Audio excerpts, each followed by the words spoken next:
دوستوں ساتھیوں السلام علیکم. میں اپنے پروگرام دستک بد افتخار مرزا کے ساتھ آپ کی خدمت میں حاضر ہوں. گزارش ہے کہ میرے چینل کو سبسکرائب کریں اور اپنی آراء سے مستفیض کریں. پاکستان کا دل لاہور. لاہور کا دل انارکلی. انارکلی بلا شبہ لاہور کی پہچان ہے، اور پاکستان لاہور کی باؤنڈری کے باہر جو جانتے ہیں تو یہ پہلا بازار ہے جہاں پر یہ کافی گہما گہمی ہوتی ہے اور بہت ہی مشہور و معروف ہے. تو آج لاہوریوں کو اور انارکلی کو بم دھماکے سے لرزا دیا گیا. تو ایک انتہائی گھنونا اور خوفناک عمل تھا یہ دہشت گردی کا، جس کے اندر متعدد لوگوں نے اپنی جان بھی گنوائی اور کافی لوگ اس میں زخمی بھی ہوئے. تو انتہائی افسوسناک بات ہے کہ اس وقت ہم یہ 2022 چل رہا ہے اور نہ تو پاکستان کے عوام نے اور نہ ہی پاکستان کے حکمرانوں نے کوئی سبق سیکھا ہے کہ ہم نے پاکستان کو کس ڈگر پر لے کر جانا ہے. تو اگر تھوڑی سی اس کی تاریخ کو نظر پر تھوڑی سی تاریخ پر نظر رکھیں تو یہ ساری عطا ہے جب بھی اس طرح کی یہ پاکستان کے اندر پاکستان کو ڈی اسٹیبل کرنے کے لیے اس طرح کی یہ حرکتیں کی جائیں گی تو یقیناً ایک ہی ہستی کا خیال ذہن میں آتا ہے، تو وہ عامر ضیاء الحق. اس نے پاکستان کے دل پر پاکستان کی دھرتی پر جہاں جگہ جگہ پر اتنی ڈائنامک مائنڈ سے نصب کر دی ہیں کہ اس کا ابھی تک ہمیں ادراک نہیں ہو رہا، اور اگر ادراک ہوتا بھی ہے کوئی کرتا بھی ہے تو پھر اس کے بعد یہ ضیاء الحق کی کنٹینیو سسٹم کو جو کنٹینیو رکھنا چاہتے ہیں وہ پھر پاکستان کو پھر اسی جگہ پر لے آتے ہیں. تو بلا شبہ یہ اس کی ذمہ داری چاہے جس نے بھی قبول کی ہے اور چاہے وہ صحیح یا غلط جس نے بھی قبول کی ہے تو اس کے کھرے اسی کی طرف جاتے ہیں، ضیاء الحق کی طرف. تو ضیاء الحق نے مذہبی منافرت کا، لسانی تعصب کا، یہ علاقائی محرومیت کا جو بیج بویا تھا اس کی فصل آج بھی ہم کاٹ رہے ہیں، اور بدقسمتی سے ہم اس سے سبق نہیں سیکھ رہے. نہ بحثیت قوم ہم سبق سیکھ رہے ہیں، نہ ہی ہماری اسٹیبلشمنٹ جس کے مفادات وابستہ ہیں، ہمارے سے زیادہ وابستہ ہیں پاکستان کے ساتھ، نہ ہی وہ سبق اس سے سیکھ رہے ہیں. تو بلا شبہ اگر کوئی بھی گورنمنٹ اگر اپنے اصل کام سے توجہ ہٹا کر دوسرے کاموں میں لگی رہے گی تو پاکستان کے مسائل کا وہ کیسے وہ حل کر سکتی ہے. تو یہ اس طرف یہ نشاندہی چیزیں کرتی ہیں کہ پہلے ہمیں اپنا گھر ہم درست نہیں کر رہے، ہمیں لوگوں کی مسائل کا، لوگوں کے جو پاکستان کو درپیش مسائل ہیں ان کا بالکل ہمیں ادراک نہیں.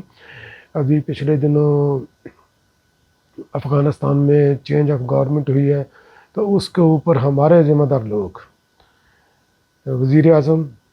چاہے وہ سلیکٹڈ ہے یا کیسے بھی ہے، یہ پاکستان کا فیس ہے، اور یہ بدقسمتی ہماری ہے کہ یہ پاکستان کا فیس ہے. تو اس کی غیر ذمہ دارانہ اسٹیٹمنٹ کی وجہ سے اور طالبان کے لیے سافٹ کارنر رکھنے کی وجہ سے، ان کی ایڈوکیسی کرنے کی وجہ سے پاکستان آلریڈی انٹرنیشنل لیول پر بہت ہی امبیرسمنٹ کا شکار ہوا ہے. اور شوکت ترین نے بھی اس کا، جو کہ اس حکومت کا فائنانس منسٹر ہے، اس نے بھی جو ہے نا کھلے عام یہ ذکر کیا ہے کہ آئی ایم ایف سے ڈیل میں یہ سب سے بڑی رکاوٹ ہے. تو میرے بھائی یہ آپ سب سے یہ گزارش ہے کہ طالبان افغانستان میں جو بھی چینج آف گورنمنٹ ہوئی ہے یہ ان کی ہے،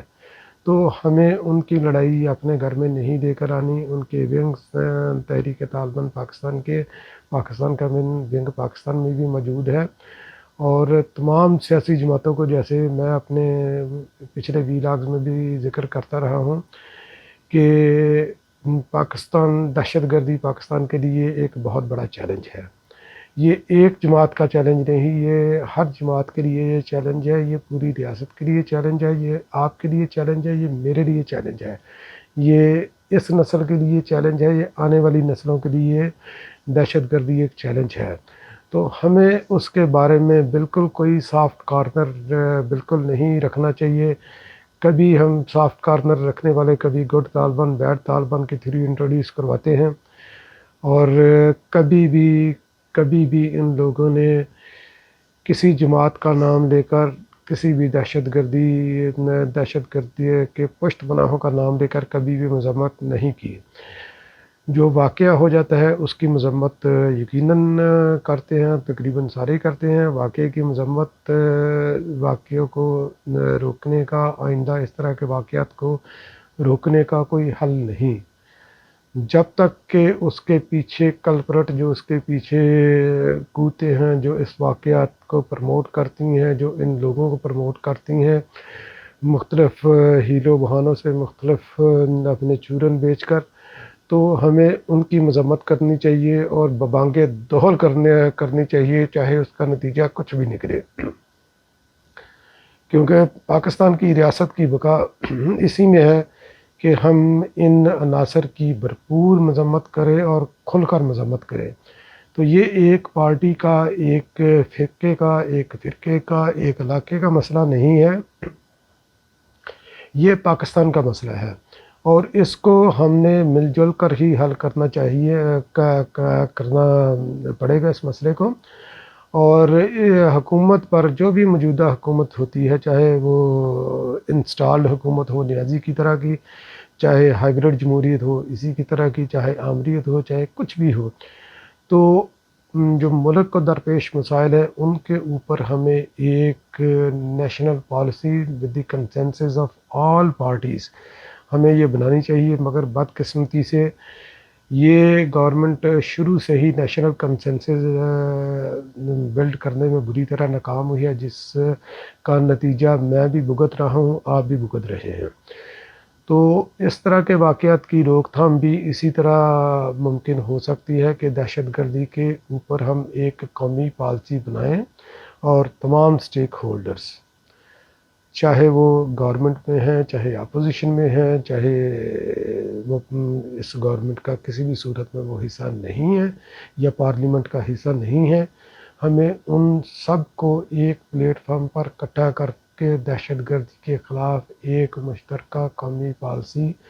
ہمیں دینی پڑے گی۔ یہی پاکستان میں امن کی ضامن چیز ہو سکتی ہے، اس کے علاوہ کوئی چیز امن کی ضامن نہیں ہو سکتی۔ تو جب بھی اس طرح کے یہ واقعات ہوتے ہیں، یہ دہشت گردی کا کوئی واقعہ ہوتا ہے، تو بجائے اس چیز کے کہ وہ ادراک کرے کہ یہ واقعہ کیوں ہوا ہے، اس کی روک تھام کیسے ہو سکتی ہے، تو وہ مارکیٹ میں مختلف طرح کے سروے اور چارٹس وغیرہ جو ہے نا وہ ایشو کر دیتے ہیں کہ یہ پیپلز پارٹی کے دور میں یہ اتنے ڈرون اٹیک ہوئے، نون لیگ کے دور میں اتنے ڈرون اٹیک ہوئے، ہمارے دور میں یہ اتنے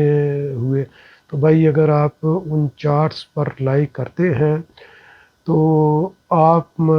وہ چارٹ ہی آپ کا مذاق اڑا رہا ہے کہ آپ کو سب سے مضبوط اور مستحکم پاکستان ملا ہے، اور مضبوط اور مستحکم پاکستان کے ملنے کے باوجود بھی اگر آپ سے امن و امان کنٹرول نہیں ہو رہا تو آپ کو سوچنا چاہیے کہ آپ کہاں پر غلط ہیں۔ اور جہاں تک یہ ڈرون اٹیکس کے گرافس وغیرہ کا جو آج کل مارکیٹ میں وقتاً فوقتاً یہ مارکیٹ میں فلوٹ ہوتے رہتے ہیں، تو ان کا جہاں تک ذکر ہے تو میرے بھائی وہ مشرف کی پالیسیوں کی کنٹینیوٹی تھی جس کا خمیازہ پیپلز پارٹی نے بھگتا۔ مگر اس کے ساتھ ساتھ آپ یہ بھی دیکھیں کہ سوات میں کامیاب امن کا آپریشن بھی پیپلز پارٹی کے دور میں ہوا، شمشی اور سلالہ ایئر بیس بھی پاکستان پیپلز پارٹی کے دور میں خالی کروائی، امریکہ سے آفیشیل معافی بھی منگوائی، نیٹو کی سپلائی یہ ڈرون اٹیکس وغیرہ کی وجہ سے، تو تقریباً کو 3 ماہ کے قریب بھی پاکستان پیپلز پارٹی نے ہی روک کر رکھی۔ تو اس وقت ہمیں بلیم گیم میں نہیں پڑنا، کیونکہ بلیم گیم سے آپ پاکستان کا کوئی فائدہ نہیں کر سکتے۔ اس وقت جو درپیش چیلنجز ہیں ہمیں ان سے نپٹنا ہے۔ کیونکہ وہ چیلنجز آج آپ کی حکومت میں ہیں، کل کو کسی کے ہوں گے، الٹیمیٹلی بھگتنا عوام کو پڑتا ہے۔ تو عوام کے لیے ایک پلیٹ فارم ایک پلیٹ فارم بنائیں اور دہشت گردی کی ایک مشترکہ قومی پالیسی اناؤنس کرے، اور ان کے خلاف جو بھی ایکشن لینا ہے سب کو آن بورڈ رکھ کر اور ایک بے رحمانہ ایکشن لیں، تاکہ ان ایلیمنٹس کا، چاہے ان کے پیچھے کوئی مذہبی قوتیں، کوئی کالعدم تنظیمیں، چاہے کوئی بھی ان کے پیچھے کار فرما ہے، ان کو اس کو قرار واقعی سزا دی جا سکے۔ تو اسی میں آپ کا مستقبل محفوظ ہے، میرا مستقبل محفوظ ہے، میرے آنے والی نسلوں کا مستقبل محفوظ ہے، پاکستان کا مستقبل محفوظ ہے۔ اگر مضبوط اور مستحکم پاکستان ہوگا تو ہم اپنی اندرونی سیاسی لڑائیاں اس کے اندر رہ کر ہم لڑ سکتے ہیں، اپنے نظریات پر ایک دوسرے کے خلاف ہم کھل کر جمہوری روایات کو مد نظر رکھتے ہوئے ہم اپنے اختلافات کا اظہار بھی کر سکتے ہیں اور اپنی پالیسیوں کو امپلیمنٹ بھی کر سکتے ہیں۔ تو خدارا اپنے لیے نہیں، پاکستان کے لیے سوچئے، ایک مضبوط اور مستحکم پاکستان میرا پاکستان ہے، آپ کا پاکستان ہے، ہم سب کا پاکستان ہے۔ پاکستان زندہ باد۔ اور ایک بار پھر میں یہ انارکلی کے واقعے کی کینیڈا میں بیٹھ کر بھرپور مذمت کرتا ہوں کہ یہ واقعہ نہیں ہونا چاہیے تھا۔ تو اللہ تعالیٰ تمام جتنے بھی لوگ اس واقعے میں شہید ہوئے ہیں، اللہ تعالیٰ ان کے درجات بلند کرے، اور جتنے لوگ زخمی ہوئے ہیں اللہ تعالیٰ ان کو مکمل شفا دے، اور آئندہ پاکستان کو اس طرح کے واقعہ سے محفوظ رکھے۔ پاکستان زندہ باد۔